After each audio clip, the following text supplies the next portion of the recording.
Berlín, principios de julio de 1945. Desde el final de la guerra en el centro del poder de Hitler, las autoridades soviéticas han determinado el futuro de la ciudad. 2 meses después del final de la guerra, se permite a los británicos y a los estadounidenses entrar en sus sectores acordados. Un equipo de cámaras del director de Hollywood, George Stevens, se aventura en la parte de la ciudad ocupada por los soviéticos en la puerta de Brandeburgo.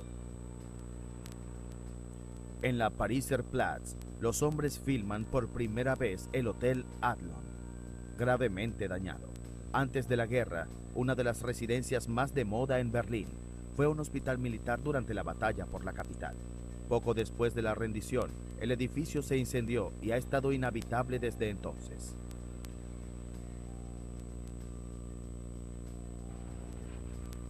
A la vuelta de la esquina, Unter den Linden, una ruina se está derrumbando.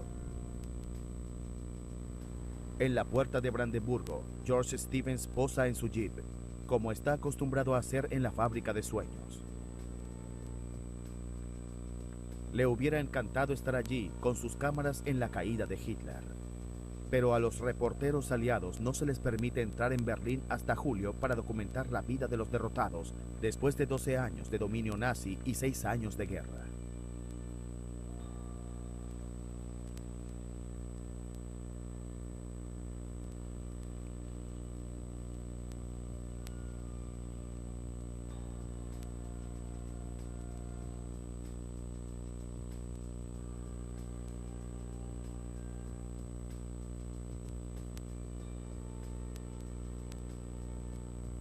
El antiguo Boulevard de Berlín vuelve a ser transitable. Las bicicletas son un lujo como medio de transporte. Los escombros están siendo removidos y ordenados por todas partes. Las últimas semanas de la guerra, los bombarderos, los excesos de los conquistadores soviéticos parecen casi olvidados. Todavía no está claro cómo continuarán las cosas. Pero dentro de poco más de una semana, las potencias vencedoras discutirán esto en Potsdam. Moscú, 24 de junio de 1945. 6 semanas después de la rendición alemana, la Unión Soviética celebra su victoria sobre la bestia fascista. Aquí, ante los muros sagrados del Kremlin, el país saluda a sus hijos que han regresado de la victoria. Héroes de batalla sin precedentes en todos los frentes de la guerra patria. Desde el mausoleo de Lenin, Joseph Stalin recibe el homenaje de sus súbditos y supervisa el gran desfile del Ejército Rojo en la Plaza Roja. Durante 4 años, el generalísimo exigió todo a su pueblo para expulsar a los invasores alemanes del país. La Unión Soviética sufrió 27 millones de bajas en la Gran Guerra Patria. El Ejército Rojo se celebra a sí mismo y a su victoria sobre Hitler. Los símbolos del régimen nazi se arrojan al suelo frente al dictador rojo listo para la cámara. Stalin está en la cima de su poder. Con la ayuda del Ejército Rojo, consolidará el estatus de la Unión Soviética como superpotencia.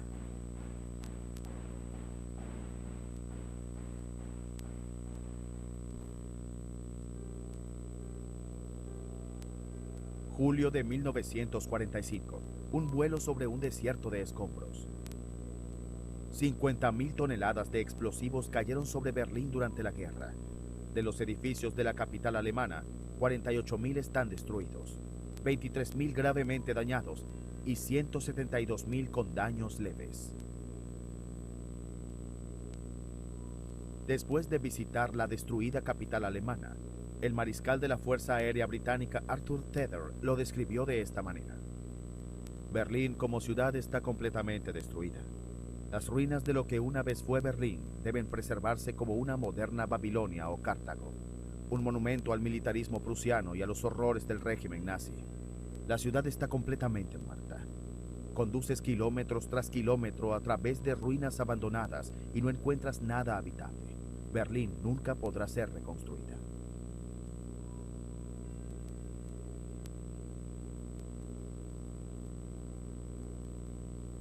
El New York Times, en el verano de 1945, espera que la destrucción de Berlín pueda anunciar el comienzo de una civilización renovada de Alemania.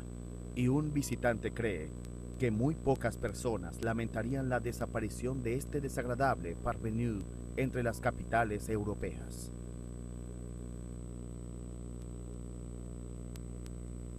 El periodista estadounidense William Shirer describe Berlín en su diario. ¿Cómo encontrar palabras para describir con veracidad y exactitud el cuadro de una gran capital destruida hasta el punto de ser irreconocible? La imagen de una nación que alguna vez fue poderosa y que ha dejado de existir. La imagen de un pueblo conquistador que hace solo 5 años, cuando me fui de aquí, se comportaban de una manera tan brutalmente arrogante y estaban ciegamente convencidos de su misión como raza superior.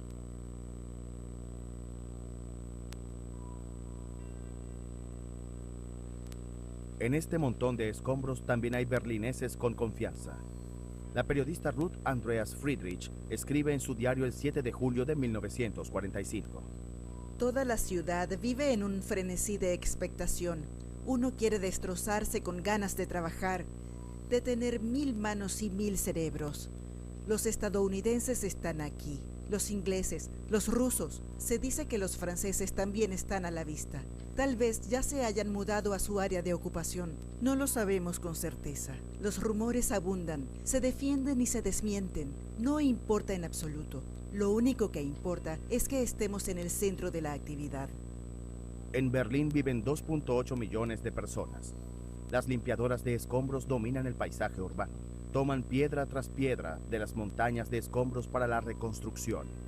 Un trabajo de limpieza que llevará años, y la mayoría de los hombres han sido asesinados o están encarcelados.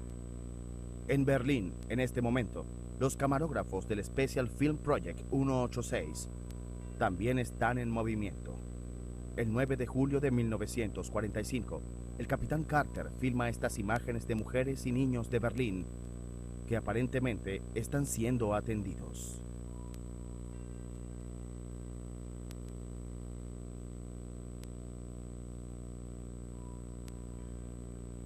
Los refugiados del este, por otro lado, lo pasan particularmente mal.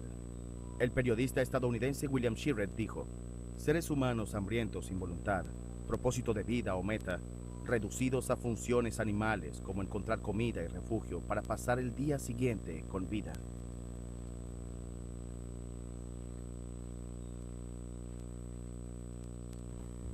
Las raciones son escasas. Los más beneficiados son los obreros y los trabajadores de fábricas insalubres. Esto también incluye a los trabajadores de la cultura y el arte. Luego vienen las categorías de trabajadores de cuello azul y blanco, limpiadoras de escombros y niños. Los que no trabajan solo reciben la cartilla de racionamiento número 5 para los familiares que no trabajan y el resto de la población. En la lengua vernácula se le llama la tarjeta del hambre o del cementerio. El verdadero trabajo del capitán Carter es documentar los daños de las bombas en la capital. En este 9 de julio se interesa especialmente por los edificios históricos que jugaron un papel especial en el ascenso y la caída de Adolf Hitler. El Hotel Kaiserhof en Wilhelmplatz fue el primer hotel de lujo en el Berlín imperial. En la década de 1920, los operadores simpatizaban con los círculos nacionalistas de derecha. A partir de 1932, Hitler vivió exclusivamente en este hotel cuando visitó Berlín. Desde ahí planeó la toma de Alemania. El 30 de enero de 1933, viajó desde aquí hasta el presidente Hindenburg, quien lo nombró canciller del Reich. El Kaiserhof es una ruina tan grande como el Palacio de los Deportes de Berlín en la Potsdamer Straße. Fue aquí donde Hitler pronunció su primer discurso importante como jefe de gobierno en febrero de 1933, anunciando el aplastamiento del Partido Comunista y declarando que sus consignas incendiarias antisemitas eran doctrina de Estado. 10 años más tarde, el 18 de febrero de 1943, el ministro de Propaganda Joseph Goebbels gritó: ¿queréis una guerra total? 15.000 camaradas fanáticos del partido lo vitorearon y corearon consignas previamente ensayadas. Bastaron 2 años para que la guerra total llegara finalmente a Berlín.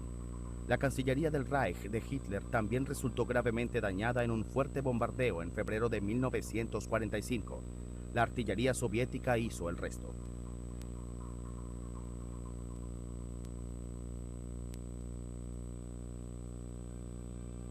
El 1 de mayo, el canciller del Reich, Joseph Goebbels, se suicidó aquí, despejando el camino para la rendición incondicional de la capital. Los soldados del Ejército Rojo se inmortalizaron en el cartel con consignas vulgares.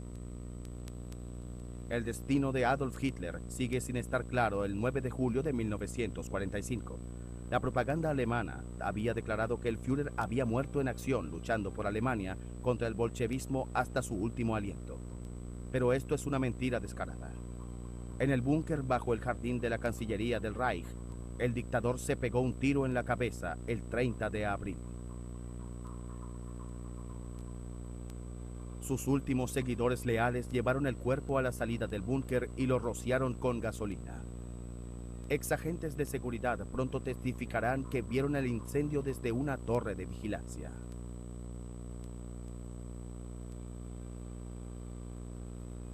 Dicen que los restos carbonizados de Hitler y su esposa Eva fueron enterrados en el cráter de una bomba.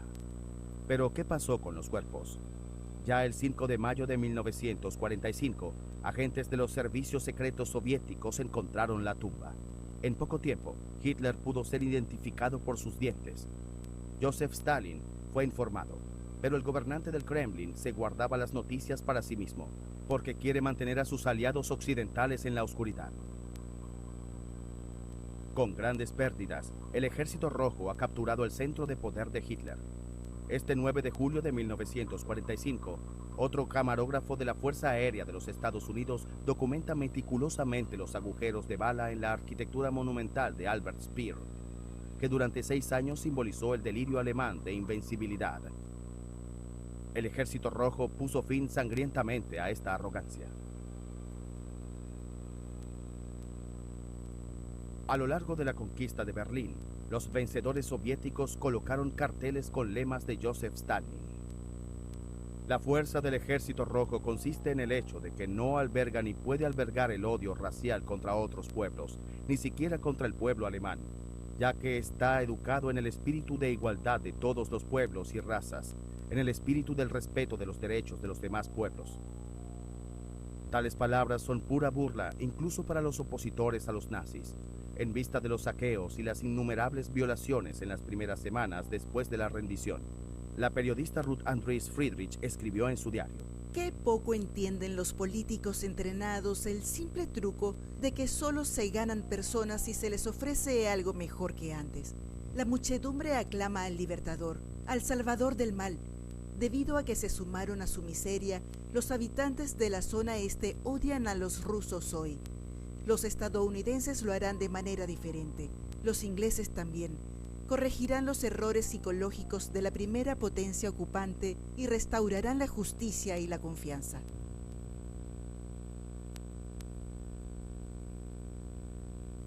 Un símbolo de esperanza es la casi intacta columna de la Victoria, cariñosamente llamada la Dorada por los berlineses. Se encuentra más allá de la puerta de Brandenburgo, en el sector británico de Berlín, donde ondea la Union Jack desde el 1 de julio.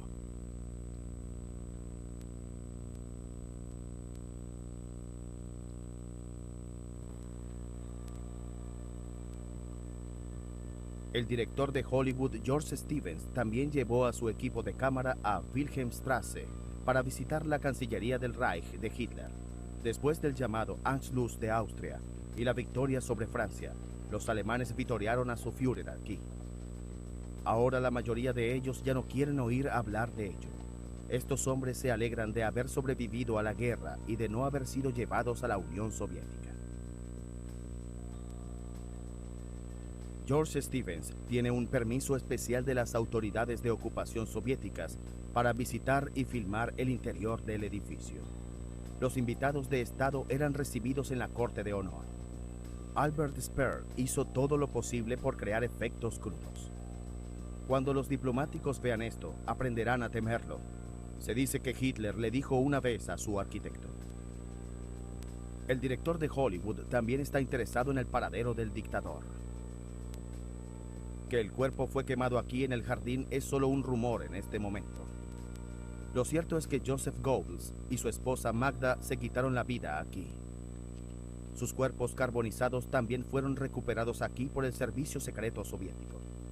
Pero en este caso, la propaganda de Stalin ya había informado al público mundial sobre el hallazgo.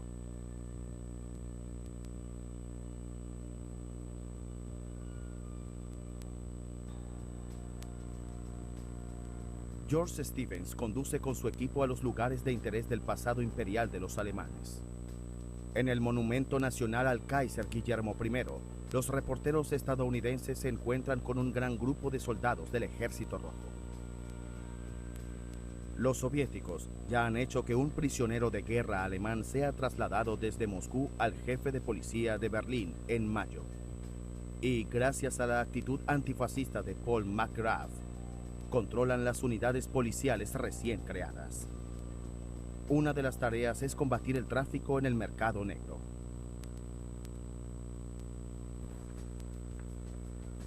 Justo en la puerta de Brandeburgo se encuentra el mercado negro más grande del Berlín ocupado. El lugar es ideal para los negocios ilegales, porque el Tiergarten está cerca y el sector soviético comienza a solo unos metros de distancia. Muchos berlineses venden sus últimas pertenencias que sobrevivieron a la guerra de bombardeos por comida. Oficialmente, las autoridades aliadas desaprueban el comercio de trueque y ocasionalmente intentan tomar medidas enérgicas contra él con incursiones. Los aliados occidentales desconfían de la policía del McGrath desde el principio, sospechando con razón que los hombres son el brazo extendido de los funcionarios comunistas que ya han llegado a Berlín desde el exilio soviético a principios de mayo.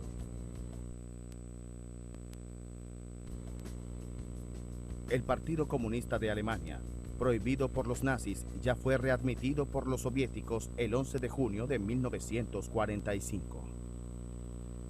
A la mayoría de los berlineses todavía no les importa. No están interesados en el conflicto que surge lentamente entre las potencias vencedoras, sino en la lucha diaria por la supervivencia.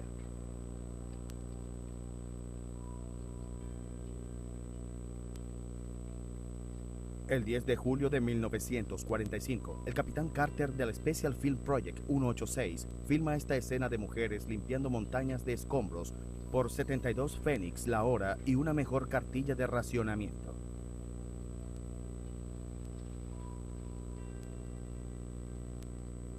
Cada ladrillo que aún sea utilizable a medias será la base de nuevas viviendas para la población de Berlín, que está compuesta en su inmensa mayoría por mujeres y niños.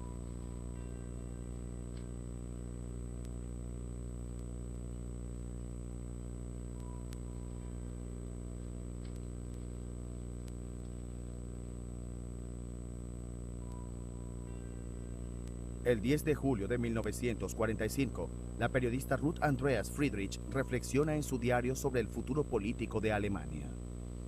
Quizás parte de nuestra desgracia se deba al hecho de que tenemos muy pocas personalidades. Cada nación está naturalmente dotada con aproximadamente el mismo porcentaje, 10% de líderes contra 90% de liderados. Es decir, entre 60 millones de alemanes, unos 6 millones de todas las clases que piensan independientemente, actúan independientemente, juzgan independientemente, frente a 54 millones que son indiferentes, inmaduros y básicamente seguidores. Después de los últimos 25 años, ¿qué ha quedado de este precioso 10%?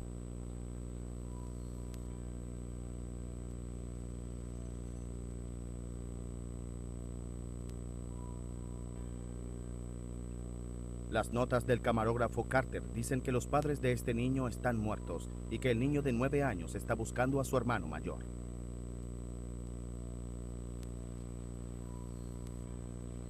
Interminables viajes de refugiados pasan por la ciudad en ruinas. Cientos de miles de personas que han llegado de Oriente con sus pocas posesiones.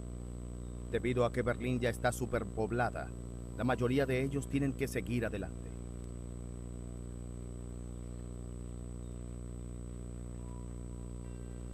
Los que viven en Berlín tienen que improvisar todos los días. El agua es un bien preciado. El suministro sigue siendo proporcionado por bombas públicas, pero parte del agua subterránea está contaminada y conlleva el riesgo de contraer disentería o tifus.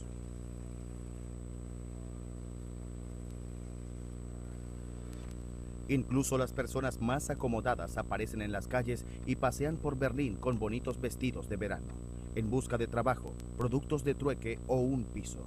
Muchas de las casas y villas no destruidas en los suburbios de Dahlem, Zehlendorf o Charlottenburg han sido requisadas por los británicos y los estadounidenses para albergar a las tropas de ocupación.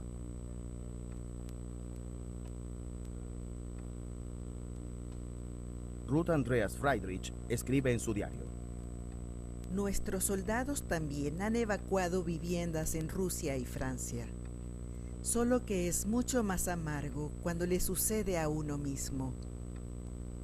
Los evacuaron en pocas horas. Apenas les permitieron llevarse las cosas más necesarias. Cuando los evacuados cierran la puerta de su casa, pueden darla por perdida. Al igual que con los bombardeos, los afectados son elegidos sin importar quiénes sean, ya sea un oponente nazi o un colaborador. Sea rico o pobre, quien tenga que salir, tiene que salir. Y tiene que buscar donde pueda un lugar nuevo para vivir. Los que fueron bombardeados durante los últimos años de la guerra conocen esta situación. En las ruinas todavía se pueden ver las inscripciones con nuevas direcciones de familiares o amigos. Muchos pisos tienen daños por bombas, pero aún se pueden usar. Si falta la fachada, la vida familiar se desarrolla frente al público. Por la noche, la gente tiene que tener cuidado de no caerse en la oscuridad. Calles enteras, en cambio, son inhabitables. Este 10 de julio de 1945, el capitán Carter captura imágenes para la Fuerza Aérea de los Estados Unidos. El verde de los árboles de la calle no permanecerá por mucho tiempo. La mayoría de ellos ya se talan en otoño como combustible para el invierno.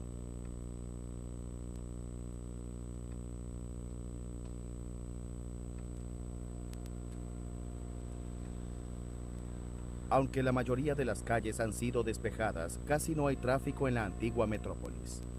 Solo unos pocos vehículos particulares están matriculados. La mayoría de los coches anchos fueron confiscados para la Wehrmacht o más tarde por los vencedores. Y así la gente espera pacientemente los pocos medios de transporte público, como aquí en Alexanderplatz, en el sector soviético, donde hay conexiones regulares de tranvía a los distritos exteriores.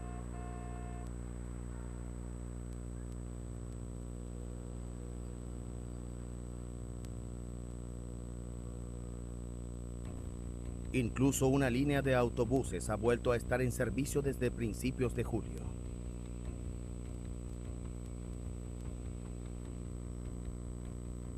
George Stevens ha ido al Reichssportfeld, donde se permitió a la Alemania nazi organizar los Juegos Olímpicos de verano de 1936. Al principio Estados Unidos quería boicotear el evento, pero cuando el régimen accedió a permitir que los atletas judíos compitieran, los funcionarios estadounidenses cedieron.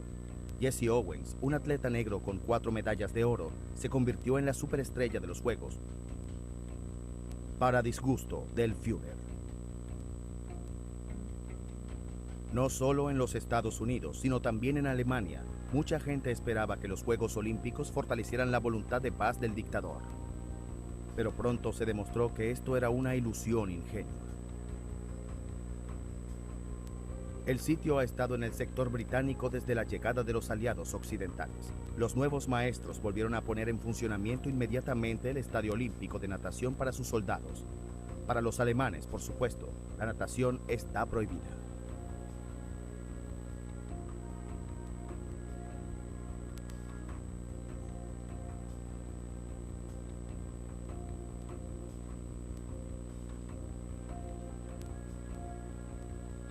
George Stevens y su equipo también hacen un viaje a Banshee, donde solo unos pocos bañistas se divierten en julio de 1945.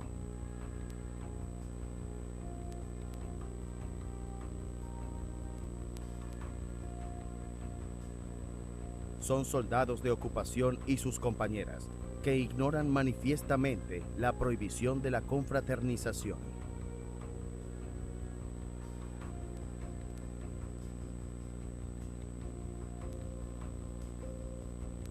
La relación entre los soldados de las potencias vencedoras todavía parece estar despejada aquí.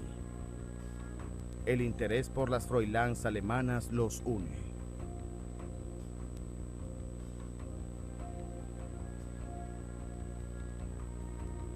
A los alemanes no se les permite entrar en la playa, pero están encantados de hacer una excepción con las jóvenes atractivas.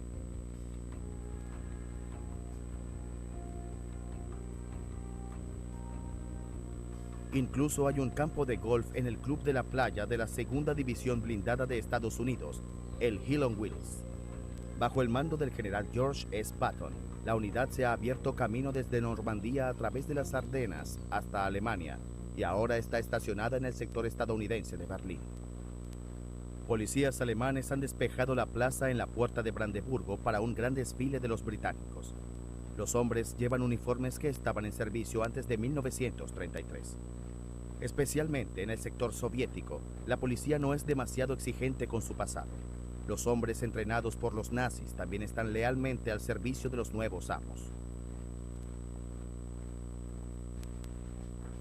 El 12 de julio de 1945, los soldados de las ratas del desierto británicas marchan a través del eje este-oeste de Hitler hasta la puerta de Brandeburgo. Los camarógrafos del Special Film Project 186 están en el lugar para filmar el espectáculo especial. La séptima división acorazada británica se distinguió sobre todo en las batallas de la campaña de África, liberando Trípoli y Túnez en 1943. Cruzó el Rin en marzo de 1945 y participó en la ocupación de Hamburgo.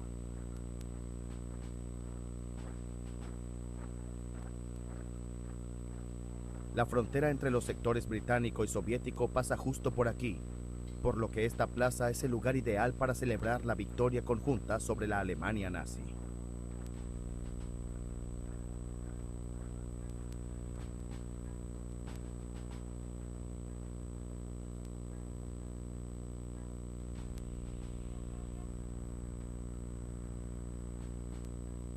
Pero los berlineses perciben muy claramente que están apareciendo grietas en la hermandad de armas aliadas. La periodista Ruth Andries Friedrich escribe en su diario: No parecen amarse entre sí nuestras fuerzas de ocupación aliadas. No hay que dejar que esto se haga ruidoso. Si insinuamos cautelosamente a los estadounidenses y a los ingleses que podría haber habido dificultades con la ocupación rusa, sus semblantes se vuelven fríos como el hielo. El mariscal de campo Bernard L. Montgomery, comandante en jefe de las fuerzas de ocupación británicas, ha llegado desde su cuartel general en Westfalia Oriental para presentar al vencedor de Berlín con una alta orden del mérito británica. El mariscal Georgy Zhukov.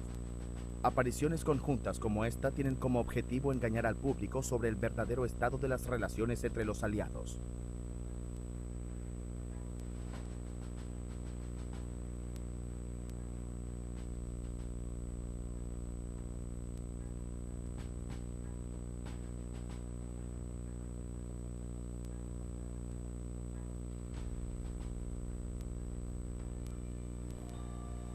El director de Hollywood, George Stevens, también ha venido a Berlín con su equipo para documentar la próxima conferencia de los vencedores.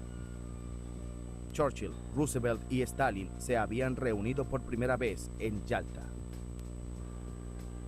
Tras la muerte del presidente de los Estados Unidos, Harry S. Truman se ha convertido en su sucesor. Los tres grandes se reúnen en Potsdam para discutir el futuro de Alemania. Aunque Truman ve con preocupación que el Ejército Rojo controla casi toda Europa del Este, sigue creyendo en un futuro para la coalición anti-Hitler con la Unión Soviética. En el sector británico, George Stevens filma a una unidad del Ejército Rojo marchando por el Tiergarten. Su presidente expresa en estos días la creencia de que los rusos seguirán siendo amigos de Estados Unidos.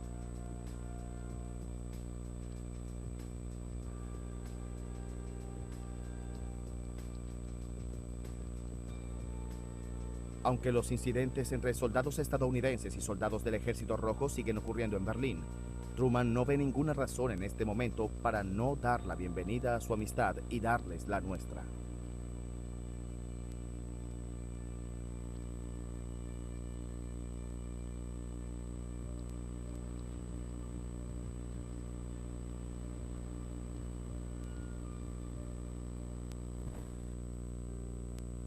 14 de julio de 1945.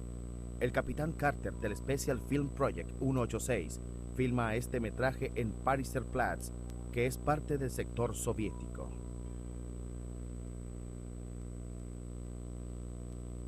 ¿Cuál será el futuro de una Alemania destruida, derrotada y ocupada? Tarde o temprano, la Unión Soviética extenderá su influencia más hacia el oeste. ¿Cuenta Joseph Stalin con la retirada de las tropas norteamericanas de Europa como había anunciado Roosevelt en Yalta?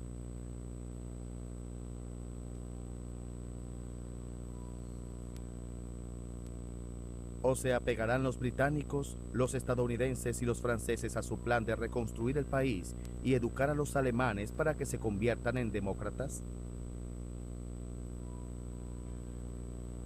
Después de todo, el presidente nunca tomó en serio la idea del secretario del Tesoro de Estados Unidos, Henry Morgenthau, de hacer de Alemania un país agrícola sin industria pesada. El adversario de Morgenthau, el secretario de Guerra de los Estados Unidos, Henry Stimson, convenció a Truman con la opinión de que la única esperanza de un futuro estable en Europa era una Alemania económicamente fuerte y productiva. En su diario escribe sobre una conversación con Truman a mediados de mayo de 1945. Castiga severamente a sus criminales de guerra. Quítale las armas para siempre. Supervisen la acción del gobierno hasta que la generación educada por los nazis haya abandonado el escenario. Pero no les priven de la posibilidad de construir una Alemania contenta al final, interesada solo en los métodos no militares de civilización.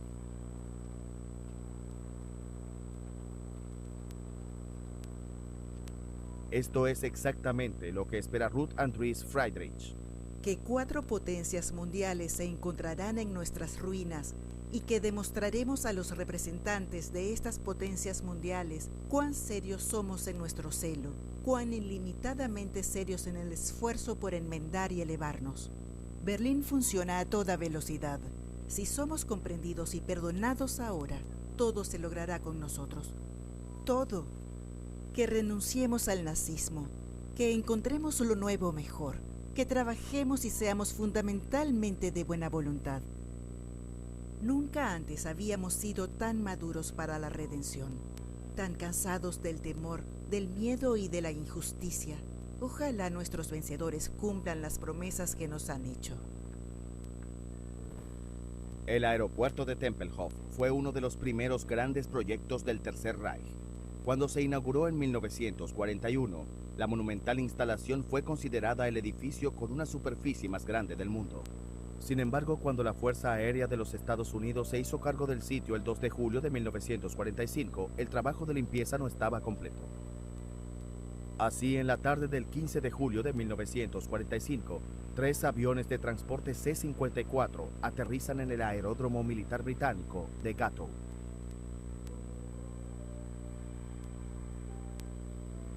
Lleva a bordo la delegación estadounidense que el presidente de Estados Unidos llevará a la conferencia de Potsdam. Es 4 veces más grande que la delegación que viajó a Yalta en febrero. El tristemente célebre fiscal de los juicios estalinistas, Andriy Vyshynski, y el embajador soviético Andriy Gromyko saludan al secretario de Estado estadounidense, James Burns. Varios generales y oficiales de enlace acompañan al presidente, además de guardias de seguridad del servicio secreto, cocineros navales y médicos militares para garantizar el bienestar de Truman.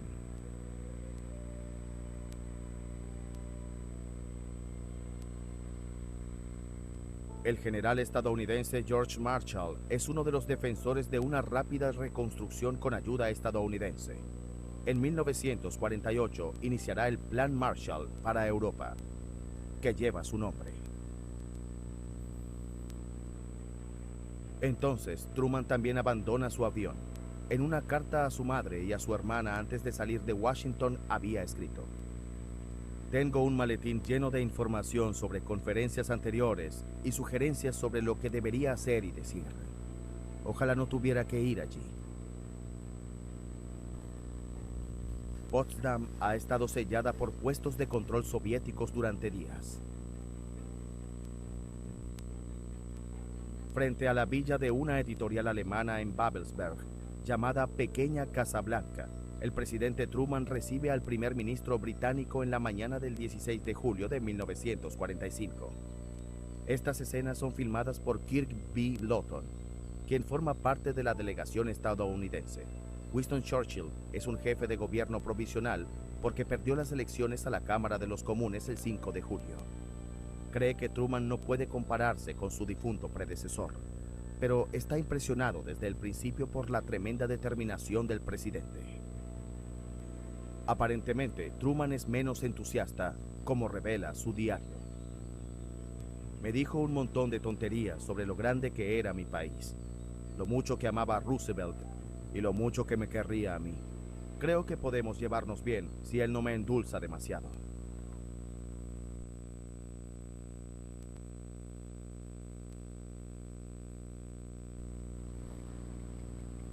George Stevens conduce con su equipo por la autopista hasta Potsdam. En el camino, filma a los berlineses que al parecer han conseguido comida en el campo circundante. En su diario, Ruth Andries Friedrich espera noticias positivas. Esta noche se anunció en la radio que Stalin, Truman y Churchill habían llegado para una conferencia conjunta. Lo que ha sucedido hasta ahora tenemos que aceptarlo como la secuela de la guerra, incluyendo las violaciones, los saqueos y las confiscaciones. La reunión de los tres grandes establecerá el orden, preparará el terreno para que florezca el bien.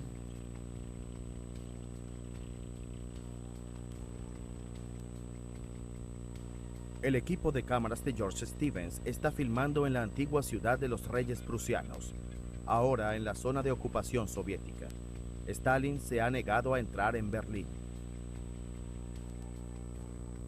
Las tumbas de los soldados soviéticos atestiguan el hecho de que Potsdam no fue abandonada por la Wehrmacht sin luchar. Debido a los invitados de Estado, el Ejército Rojo desfila por la ciudad con más frecuencia. Esto trae malos recuerdos, especialmente para muchas mujeres. Más tarde, el 8 de mayo de 1945, una mujer de Potsdam escribió: ¿Cuánto habíamos anhelado este fin? Pero, ¿habíamos llegado ahora a un estado que pudiéramos llamar paz? No habíamos imaginado que la ocupación soviética fuera tan mala como ahora parecía. Ahora bien, lo que a veces habíamos dicho en broma durante los últimos meses de la guerra se había convertido en realidad. Disfrutad de la guerra, la paz será terrible. Aunque Potsdam fue golpeada gravemente por bombardeo estadounidense en la primavera de 1945, a los ojos de Stalin era adecuada para la gran conferencia. Está en territorio ocupado por los soviéticos y puede estar mejor protegido que Berlín. Los magníficos edificios de la época prusiana, como el Nikolaikirche de Karl Friedrich Schinkel, también están dañados. Las decisiones de la próxima conferencia marcarán la vida de los alemanes durante décadas.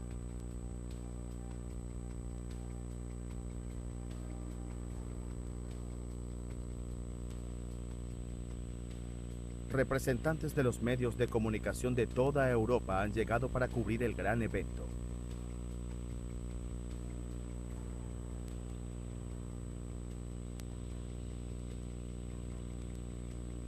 El equipo de Stevens presenta con orgullo el pase ruso para el coche. El director de Hollywood tiene una acreditación para el gran evento. No está claro si finalmente se le permitió filmar allí en blanco y negro. Así que estas escenas siguen siendo las últimas tomas en color de George Stevens antes de su regreso a Estados Unidos.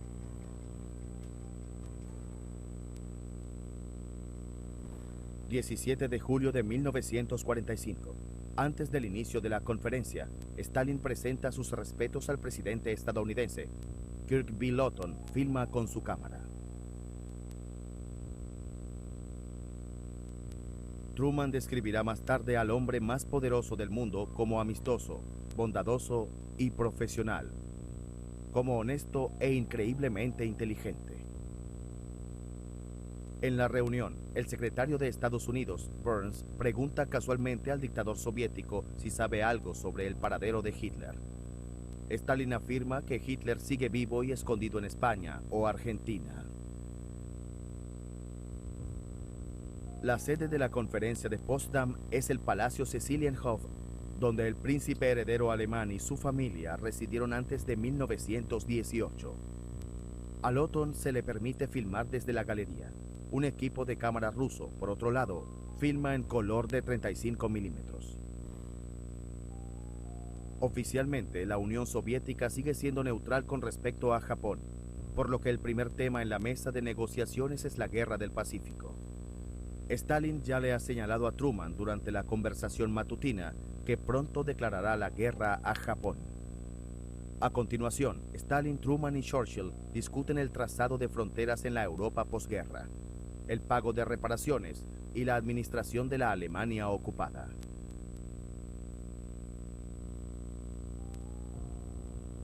Rueda de prensa de los tres grandes en la terraza. Truman está de buen humor porque ha conseguido un instrumento militar con potencial amenazante justo a tiempo para el inicio de la conferencia. En una base militar de Nuevo México, la primera prueba de armas nucleares de la historia ha tenido éxito. Ha comenzado una nueva era que pronto se llamará la Guerra Fría. El Special Film Project 186 termina su trabajo de un mes en Alemania con imágenes aéreas de la destrucción de Berlín. Se han filmado alrededor de 80 horas de metraje. El material único desaparecerá durante décadas en un depósito de la Fuerza Aérea de los Estados Unidos. No hay dinero para editar un documental a partir de ella.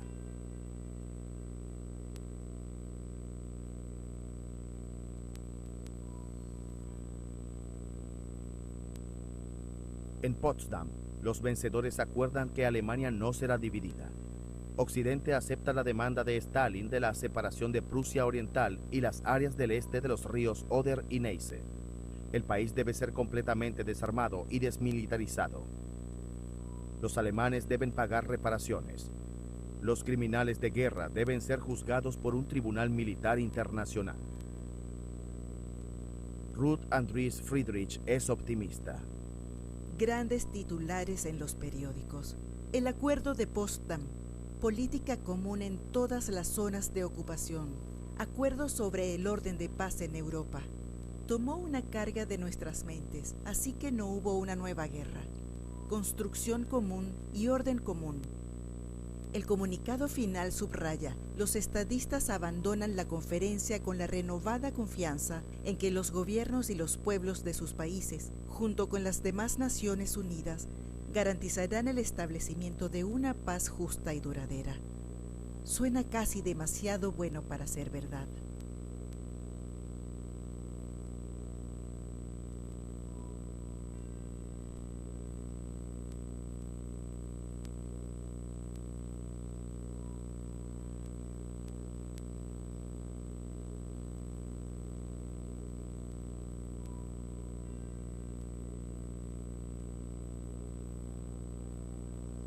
El presidente estadounidense no está tan seguro de sí mismo.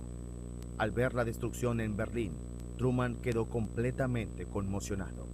El 16 de julio de 1945 escribió en su diario: pensé en Cartago, Baalbek, Jerusalén, Roma, la Atlántida. Pensé en Escipión, Ramsés II y Gengis Khan. Espero algún tipo de paz, pero temo que las máquinas estén varios siglos por delante de la moralidad. Solo cuando la moralidad se haya puesto al día, ya no habrá necesidad de tal destrucción.